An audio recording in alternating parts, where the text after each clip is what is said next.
좋은 아침입니다. 문목사의 1분 묵상, 오늘 에스겔 17장입니다. 하나님께서 에스겔에게 수수께끼와 비유를 말씀하십니다. 독수리와 포도나무 이야기입니다. 색깔이 화려하고 날개가 크고 깃이 길고 털이 많은 큰 독수리가 레바논에 이르러 백향목 높은 가지를 꺾어 가지고 상인의 성읍에 심었다고 했습니다. 그런데 가지가 자라고 보니까 포도나무가 되었습니다. 그 포도나무는 독수리의 영향 아래 있게 되었습니다. 이 이야기에서 독수리는 바벨론 왕 느부갓네살을 가리키고 포도나무는 유다를 가리킵니다. 유다는 모두 세 차례에 걸쳐서 바벨론의 침략을 받아서 멸망했습니다. 1차는 BC 605년경이었는데 이때 다니엘이 끌려갔고, 2차가 BC 597년인데 이때 에스겔이 끌려갔습니다. 오늘 이 수수께끼와 비유의 말씀은 이 2차 포로 시기를 배경으로 하는 말씀입니다. 그런데 7절부터 10절 말씀을 보면 또 다른 독수리의 이야기가 나옵니다. 이 독수리도 날개가 크고 털이 많은 독수리입니다. 그런데 앞서 상인의 성읍에 심긴 그 포도나무가 이 다른 독수리에게 물을 받으려고 그 심어진 두둑에서 그를 향하여 뿌리가 뻗고 가지가 퍼졌다 했습니다. 여기 이 날개가 크고 털이 많은 다른 독수리는 애굽을 가리킵니다. 포도나무인 유다가 이 다른 큰 독수리인 애굽에게 물을 받으려고 뿌리와 가지를 그쪽으로 향했습니다. 이것은 유다의 친애굽 정책을 가리키는 표현입니다. 바벨론의 공격과 간섭을 받던 유다의 시드기야 왕이 애굽의 힘을 빌어서 바벨론에서 벗어나려고 했던 것을 가리키는 이야기입니다.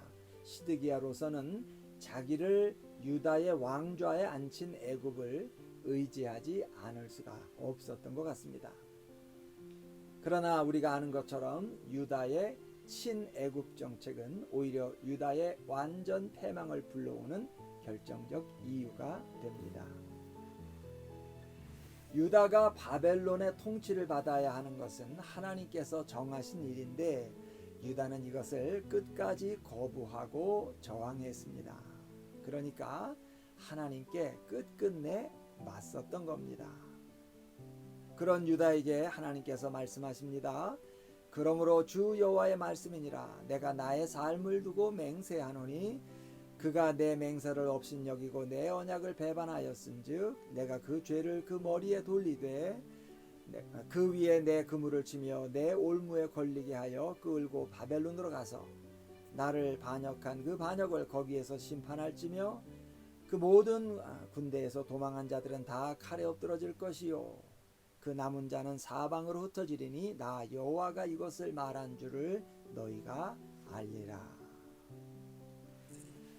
오늘 이 수수께끼와 비유 그리고 거기에 대한 해석의 말씀을 통해서 다시 한번 분명히 확인하게 되는 것이 있습니다. 유다는 결코 국력이 약해서 망한 것이 아니라는 겁니다. 시드기야는 나라가 약해서 바벨론의 공격을 받고 있다고 판단하고 어떻게 하든 애굽을 의지해서 위기를 면해 보려고 했습니다. 그러나 되지 않을 일이고 그것은 그야말로 계란으로 바위치기 같은 행동일 뿐입니다. 오늘 하나님의 말씀을 다시 한번 봅시다. 그가 내 맹세를 업신여기고 내 언약을 배반하였은즉 너희가 다 칼에 엎드러질 것이라고 했습니다. 그렇습니다. 살고 죽는 일, 앉고 서는 일은 모두 하나님의 말씀에 대한 반응 여부에 달려 있습니다. 들의 모든 나무가 나 여호와는 높은 나무를 낮추고 낮은 나무를 높이며 푸른 나무를 말리고 마른 나무를 무성하게 하는 줄 알리라. 나 여호와는 말하고 이루느니라. 하나님께 대들지 맙시다.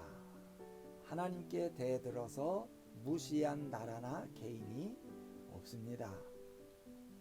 하나님께 겁을 먹고 공포심을 가지라는 말이 아니라 하나님을 존중하고 순복하는 삶을 살자 하는 것입니다. 하나님을 하나님으로 대해드려야 사람은 비로소 사람답게 살 수 있게 된다는 거 잊지 맙시다.